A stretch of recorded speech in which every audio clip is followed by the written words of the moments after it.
É isso mesmo, deixa eu esticar minhas pernas aqui. Então, rapaziada, hoje começa a programação que você mais vai amar nessa tal de internet. E pelo fato mesmo de você ter começado a ouvir o Entre a Noite, esse canal cujo conteúdo é composto de qualquer coisa que me venha à mente, você já está raptado.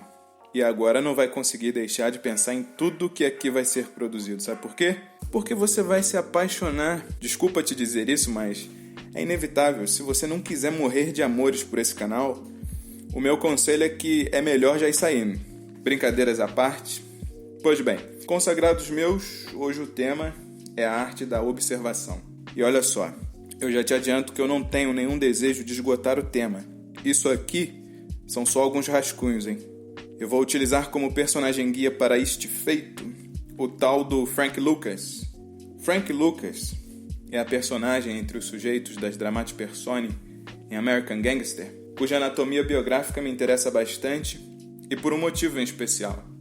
Ele é um sujeito caracteristicamente observador, e é da arte da observação mesmo que eu queria tratar, já não é de hoje.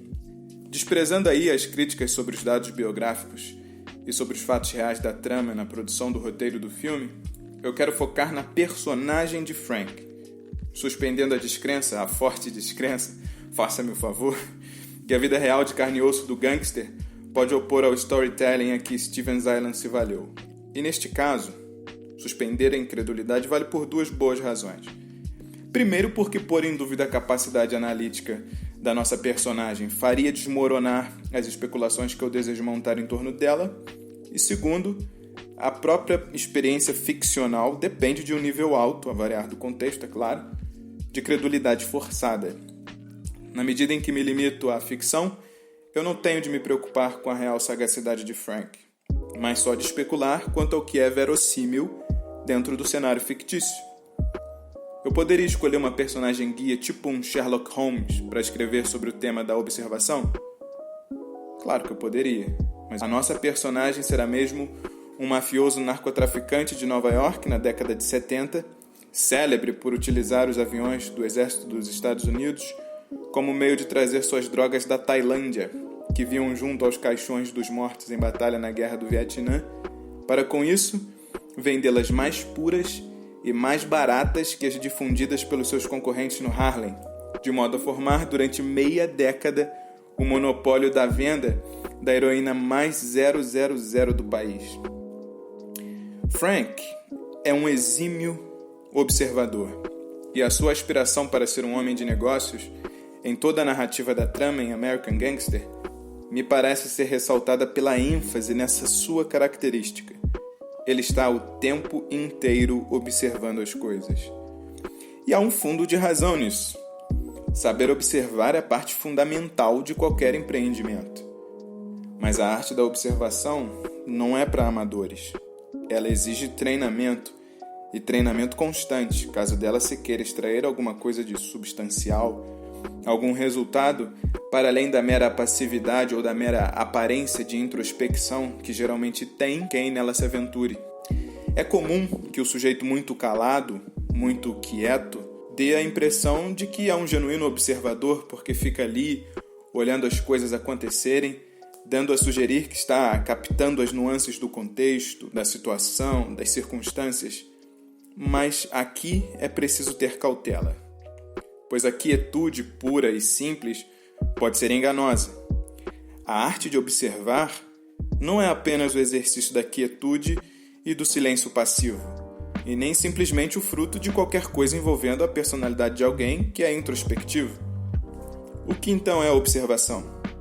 No meu humilde ver, nada mais que o exercício da atenção.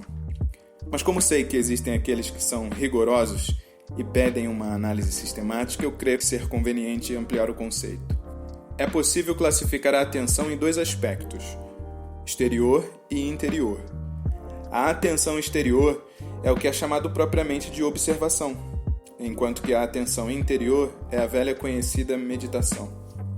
A observação para fins de pura apreciação de um determinado objeto ou contexto se chama de observação contemplativa, mas quando vai para além da mera busca de satisfação ou prazer nessa atividade, e se torna um exercício analítico e crítico que visa o escrutínio de dados circunstanciais, de nuances de contexto, da lógica de funcionamento de certos atos e fatos, então é a observação reflexiva.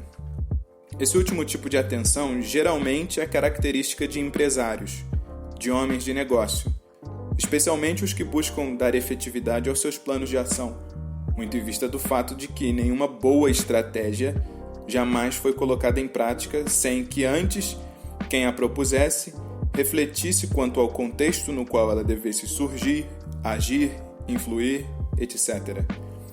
Aliás, essa habilidade, a observação reflexiva, é elucidada em vários filmes. Quem se lembra da rapsódia no filme Sem Limites, em que o amigo de escola do fracassado escritor Ed Murray lhe apresenta uma pílula capaz de ativar as suas capacidades mentais, fazendo com que sua mente se tornasse um processador extremamente habilidoso, criativo e hiperprodutivo? Qual outra habilidade mental lhe foi ampliada a níveis paroxais além de uma memória invejável? Sem dúvida que foi a sua capacidade atencional, ou melhor, a sua capacidade de observação reflexiva, cuja falta o fazia incapaz sequer de escrever mais que uma pequena frase em um papel em branco. Engolindo a droga, bastava alguns segundos para que a sua realidade situacional fosse alterada completamente. O contexto ganhava mais brilho e cor, cada elemento circunstancial tinha razão de ser, cada conversação era contornada por uma sensação maior de presença e de aproximação, e até o simples ato de comer era objeto de um exercício atencional. Habilidades estas que fazem lembrar o domínio mental da atenção do ex-agente secreto Robert McCall, do filme O Protetor, que, aliás, é recomendável assistir a franquia, nesse último caso, porém, sem que fosse preciso utilizar qualquer espécie de psicotrópico. Apenas com o uso do que teria aprendido, não sem muito esforço, em seus anos como agente secreto, Robert conseguira chegar ao nível do pleno controle do seu psiquismo, em especial diante das situações em que uma falha de percepção poderia lhe custar a missão que estivesse cumprindo e a sua própria vida. Ter atenção, ser atento, é uma habilidade necessária a todos que desejam fazer negócios. A desatenção é sinônimo de distanciamento psicológico, de perda de oportunidades, de aumento de riscos, mas, sobretudo, de falta de controle. E é aqui que a história começa. Ser uma pessoa atenta é nada mais que ter controle mental, controle da tensão psíquica, do psiquismo desgovernado. Tensão, atenção, intenção, intentar, tensionar, etc., são todos termos cuja raiz latina deriva de algumas palavrinhas aqui, como tentione, tenteare e tentus. Eu não entendo nada de latim, mas eu sei que essas palavras expressam a ideia de deliberação intelectual, a mesma que precede necessariamente toda e qualquer ação consciente. Sem esse controle dessa deliberação intelectual, a vontade fica como que desgovernada, pois é o intento quem governa as ações. Dessa forma, ter atenção é ter controle mental e, por via de consequência, controle da vontade, dos intentos. Você já viu como alguém desatento é também descontrolado? Em regra, ele não sabe o que quer, quando quer, como quer, o porquê ou para quê, nada. Nenhuma resposta a essas interrogações perpassa sua mente. As pessoas desse tipo vivem como que flutuando, aéreas, e umas das vezes se encontram presas numa espécie de catatonismo, desculpando-me aqui o fato de eu estar usando o termo no sentido não exatamente técnico.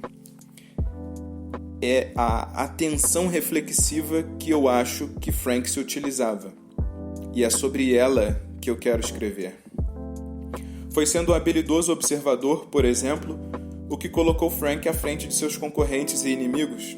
Quando o patrão dele morre, o mafioso Pump Johnson, conhecido na Nova York dos anos 60 como o poderoso chefão do Harlem, homem de um notório gênio para negócios escusos, aliás, Frank precisou usar todo o conhecimento de causa, longamente acumulado no curso dos anos, para dar continuidade ao império que Bump havia começado. Mas dar sequência aos seus passos não seria difícil. Não para quem o serviu como um faz-tudo, cujas ocupações iam de motorista a mandatário e chegando mesmo a sicário algumas vezes.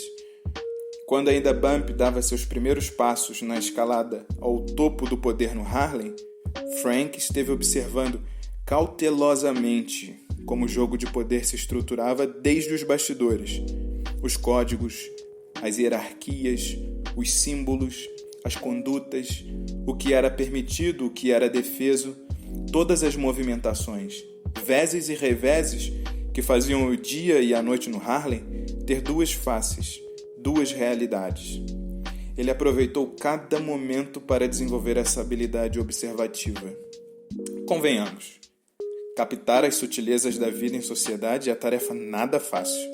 Mais difícil ainda será para alguém que queira assimilar as nuances do submundo do crime, do que está abscôndido na matina, do que acontece na calada da noite, na clandestinidade. Em geral, as pessoas sabem que nada acontece simplesmente por acontecer, quero dizer, sem que subjacente ao acontecimento em si haja uma causa maior que o preencha de sentido, de valor e de propósito. Afinal das contas, são esses os elementos que fazem a realidade ter um fundo de racionalidade. E quando digo realidade, quero dizer todas as realidades. E não seria isso o que tentou dar a entender o Fernandinho Beiramar, o mais conhecido traficante de armas e narcóticos do Brasil, ao ser perguntado numa entrevista a um repórter famoso o porquê de ter mandado matar, com requintes de crueldade, o namorado de sua ex-amante, quando respondeu, um pouco implícita, um pouco explicitamente, que às vezes é necessário tomar certas atitudes com base em razões e motivações específicas, malgrado sejam elas injustificáveis. Ora, alguém que refletisse uns minutinhos sobre o pano de fundo das ações de chefe de organizações criminosas, qual o sentido delas, os valores em que elas estão investidas e os seus propósitos, seria levado a concluir, mais ou menos na esteira de Beiramar, que embora sejam elas, as ações banditícias, injustas, imorais e desmedidas, ainda assim se revelam bastante precisas e cheias de razão dentro da lógica na qual surgem. Essa lógica, porém, nunca é muito clara e só é possível captá-la com um profícuo exercício observativo. A cena em que Frank foi buscar drogas de um fornecedor de seu falecido patrão e em que ambos conversam sobre a situação anárquica dos negócios no Harlem após o falecimento dele, concordando que ninguém no submundo do crime poderia viver sem regras, pois manter a ordem seria mais importante que a vida de qualquer homem, é representativa desse fato. Porque calma lá, pense bem. Será mesmo que a tal ordem vale mais que a vida de um ser humano? É evidente que valorizar isso, que eles entendem por ordem, acima da vida humana, é uma absurdidade. E que eles não poderiam estar a se referir à ordem em essência, e sim apenas à aparência de ordem. Mas é justamente a assimilação dessa aparência de ordem, a aparência de que existem ideais e princípios a serem cumpridos no mundo do crime, com os quais a lei da selva pode ser levemente acobertada, que irá possibilitar alguém dar as cartas ali e eventualmente ganhar o jogo nesse tipo de ambiente. Assimilar, portanto, cada matiz, cada nuance, cada sutileza à vida, por exemplo, no meio do crime, é uma conquista que apenas o exercício permanente e cuidadoso da observação pode dar a alguém. Conquista sem a qual, diga-se de passagem, é de fato impossível ingressar na sedutora para alguns e ao mesmo tempo em que delinquente e inescrupulosa associação tipo máfia. Evidente que o senso de moralidade e de virtude também deve ser reduzidíssimo ou quase nulo, inexistente, só assim para ser capaz de algumas barbaridades inomináveis. Sem captar essa lógica interna, no entanto, até um perfeito desalmado, um verdadeiro crápula, um Judas, um diabo, em pouco tempo logo estaria liquidado. No caso da nossa personagem, dá para perceber que Frank sempre teve o senso do que fazer nos negócios que levava. Conhecia as regras, sabia como ninguém que era preciso mantê-las para que inconveniências não o impedissem de alcançar as conquistas que a sua ambição perseguia. sabia que só poderia exigir dos outros as condutas que ele mesmo fosse capaz de cumprir e que discrição no tipo de negócio em que ele estava metido era tudo. Sabia que deixar de observar as regras de conduta era sinônimo de ruína. Ele era um genuíno observador, um observador arguto. Cresceu aos pés de Bump e sabia de tudo. Nada disso era novidade para ele. Mas, embora detivesse todo esse conhecimento de causa, foi justamente na sua primeira falha em executar esses princípios que a sua queda se tornou iminente. Onde que um negro com faturamento milionário, vindo do subúrbio de Nova York, dono de um número invejável de imóveis na cidade, carros luxuosos e lugares caros em espetáculos de grande monta, não chamaria a atenção das autoridades? Ao quebrar então a sua regra de discrição, ostentando escancaradamente sua fortuna, Frank fez um punhado de gente juntar as peças do quebra-cabeça que desfecharia na sua prisão. Mas, eis algumas lições que esse magnata do crime, desde o auge da sua vida de negócios, pode trazer. Em primeiro lugar, sem o severo treinamento na arte da observação, qualquer bobo metido a Little Caesar cairá na armadilha de pensar que o mundo funciona com base na lei da selva e que tudo de que alguém precisa para se dar bem lhe será imantado automaticamente, como que por osmose, pelo simples fato de estar onde está. Evidentemente que não é bem assim que a banda toca. A pergunta fundamental a se fazer é: como adquirir a habilidade da observação reflexiva igual a que Frank parecia ter? Como eu disse, a observação nada mais passa do exercício da atenção. O primeiro passo, então, da melhora dessa habilidade é aprimorar, antes de qualquer coisa, a capacidade de estar atento. Eu também havia dito que ter atenção é ter controle das tensões psíquicas, do psiquismo desgovernado, e se isso é verdade, o segredo é saber como controlar as deliberações intelectuais em primeiro plano, como impedir que fiquem aéreas, sem rumo, pois no final das contas, são elas quem mandam em tudo. Para chegar a esse controle da atividade intelectual, a primeira das medidas a ser adotada é o exercício da focagem, ao meu ver. É impossível ter controle da atenção quando se tenta assimilar uma miríade de coisas ao mesmo tempo. Até alguém superdotado, um gênio, à semelhança de um computador limitado, bugaria se quisesse fazer mais atividades que seu software, ou melhor, a sua mente conseguisse se encarregar. Por isso, desenvolver o hábito da focalização é uma providência urgente e até imprescindível. Não é de hoje que os manuais de autoajuda por aí afora falam de foco, ensinando a importância de focar e de como pessoas focadas são mais produtivas. No entanto, são pouquíssimos os que conseguem explicar, pelo menos para mim, de maneira satisfatória o que devemos entender por esse termo e como ele deve ser empregado para que faça sentido em vista do propósito implícito no modo como ele é utilizado. A palavra foco é um termo analógico. Termos analógicos são próprios da classificação da ciência lógica, que estuda os sentidos de um mesmo termo. Sentidos que podem ser unívocos, tendo o mesmo significado, ou equívocos, tendo mais de um significado. No estudo dos sentidos das palavras, existem os termos que têm uma conceituação intermediária entre as palavras com sentidos unívocos e as com sentidos equívocos, que é o chamado termo analógico, o qual aponta para um ponto em comum entre as várias significações. É o que ocorre com o termo foco, que possui mais de um sentido, todos eles ligados, porém, ao que se chama de noção principal, ou prius analógico. Qual então é a noção principal do termo foco? Foco é aquilo que está em evidência. Apontar para o foco de algo, ou dar enfoque a algo, é nada mais que um exercício de evidenciação.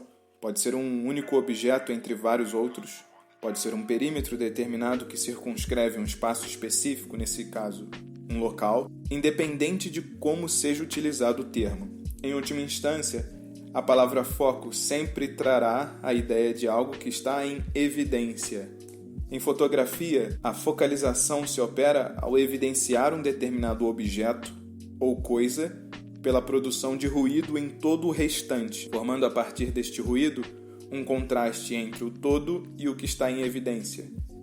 Em geral, nas matérias de física, geometria, matemática, medicina, etc., foco e focalização se dão quando um perímetro determinado circunscreve um espaço específico, um local, um ponto, uma região em evidência, onde está situado algo, que pode ser uma matriz diretiva, por exemplo, sobre o qual irão convergir, emanar, se concentrar ou se transmitir outros elementos.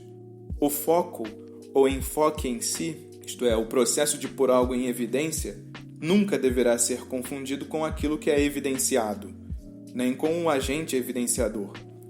Enfocado ou focado é aquilo sobre o que se opera o foco.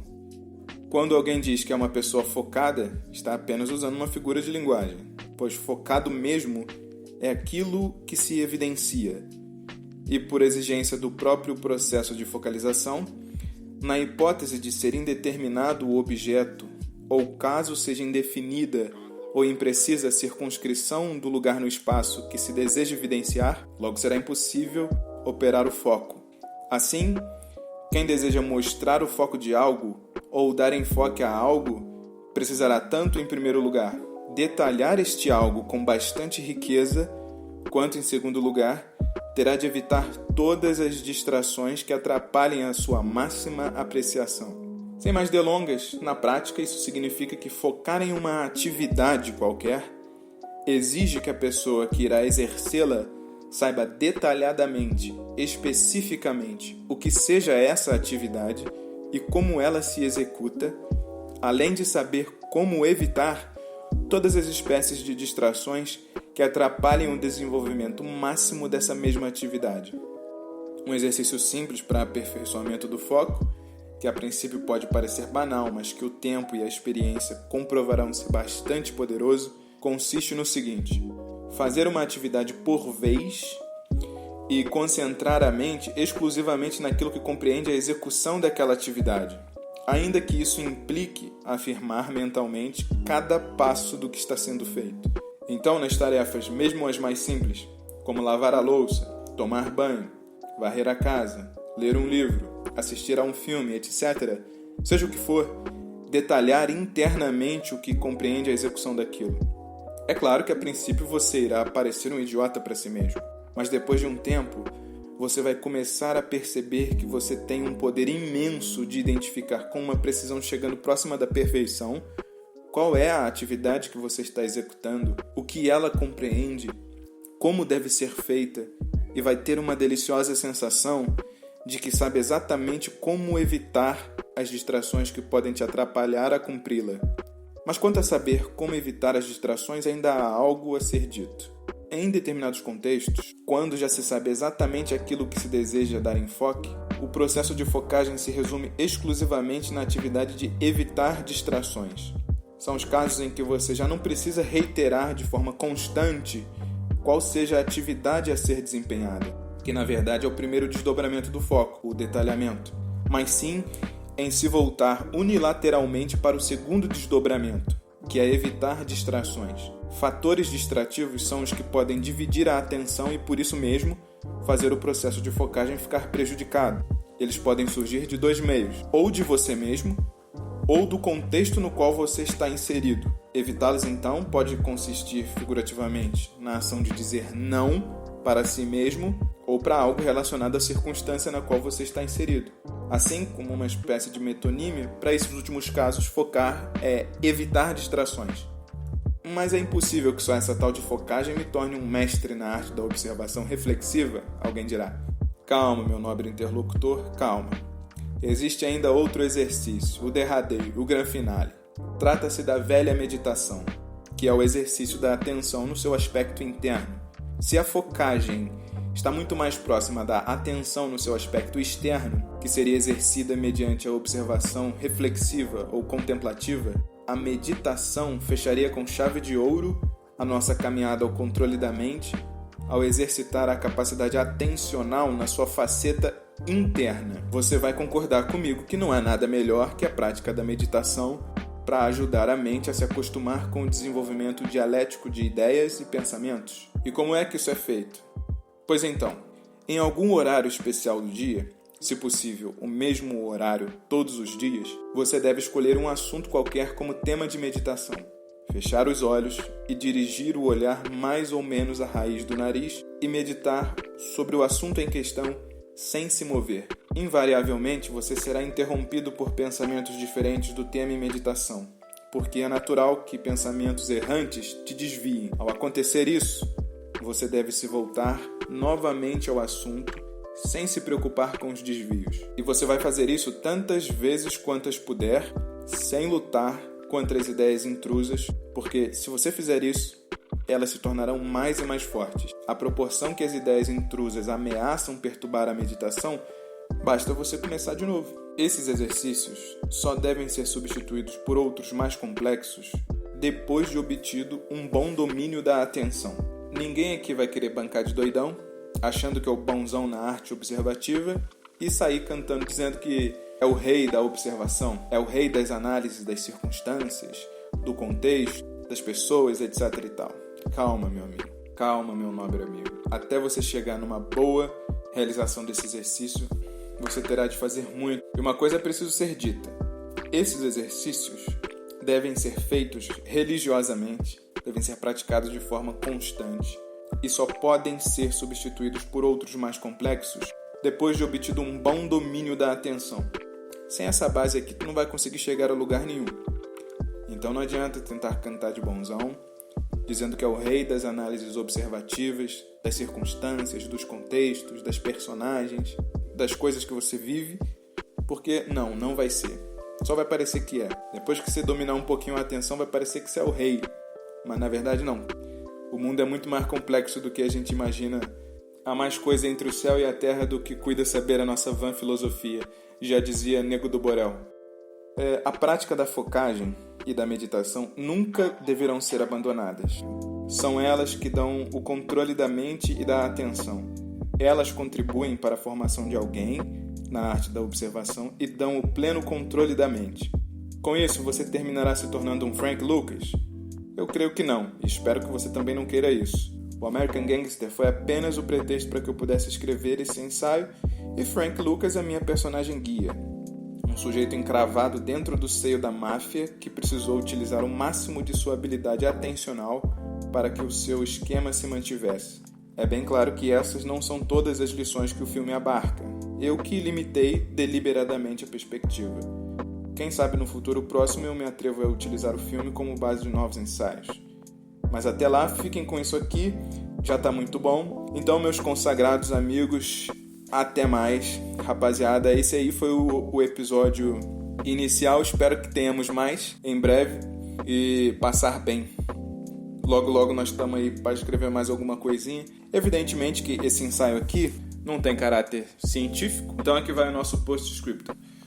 Tudo o que foi dito nesse ensaio não tem caráter científico, então se você quiser alguma coisa nesse sentido, vai procurar um neurolinguista, pessoas que estudam o cérebro, psicólogo que saiba mais sobre as atividades intelectuais ou coisas dessa natureza, ou alguém que tenha mais um domínio nessa arte aí da psicologia do ser humano. Ou então consulte um filósofo aí, ou então vai até a biblioteca aí e começa a estudar mais sobre esse tema. Isso aqui foi apenas um ensaio. Se você quiser alguma coisa mais aprimorada, procure por suas próprias fontes, a sua própria bibliografia. Se você quiser esse texto que eu escrevi, vou pensar no seu caso.